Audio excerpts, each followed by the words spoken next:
বিদ্যমান সংসদীয় কাঠামোতে সংসদের সংখ্যাগরিষ্ঠ দলের জবাবদিহিতা নিশ্চিত করা যাচ্ছে না। আর এ সুযোগে শাসক দল হয়ে উঠছে স্বৈরাচার, যা সংসদীয় গণতন্ত্রকে হুমকির মধ্যে ঠেলে দিচ্ছে।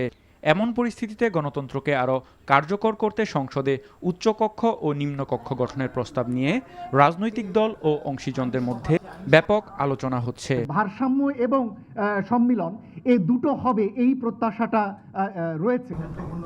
এ বিষয়ে জাতীয় সংলাপের আয়োজন করে সিপিডি, যেখানে বর্তমান ও প্রস্তাবিত সংসদীয় ব্যবস্থার নানা দিক তুলে ধরা হয়। এ সময় উচ্চকক্ষ নিয়ে পক্ষে বিপক্ষে মিশ্র প্রতিক্রিয়া জানান বক্তারা। অনেক সময় নিম্নকক্ষে যে আবেগের বশবর্তী হয়ে প্রতিহিংসাপরতার কারণে অন্যান্য কারণে আইন প্রণীত হয়, কিন্তু উচ্চকক্ষে গেলে কুল হেড শুড প্রিভেইল এন্ড ওটা মডারেটেড হতে পারে।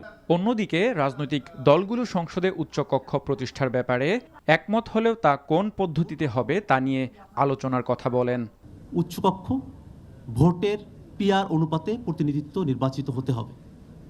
যদি এই পিআর পদ্ধতিতে প্রতিনিধিত্বের বিষয়টা না থাকে, তাহলে আর এই উপযোগিতার বিষয়গুলো নিয়ে আলাপ করবার আর কোনো প্রাসঙ্গিকতাই থাকে না। আমাদের উচ্চকক্ষটা যদি থাকে পার্লামেন্টে, এটা যদি ইন্ট্রোডিউস হয়, তাহলে এটা পার্লামেন্টকে অ্যাকাউন্টেবল করবে।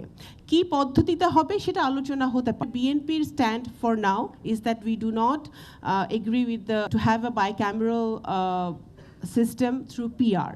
তবে সাংবিধানিক পরিবর্তনের পাশাপাশি বিদ্যমান রাজনৈতিক সংস্কৃতির পরিবর্তনের উপর গুরুত্ব দেন আলোচকরা। এখনকার সংস্কারের নিয়ে অনেক কথাবার্তা হচ্ছে, যেটা বেশিরভাগই যেটা আমি বললাম স্ট্রাকচার নিয়ে। আরাফাত ইসলাম, এনটিভি নিউজ, ঢাকা।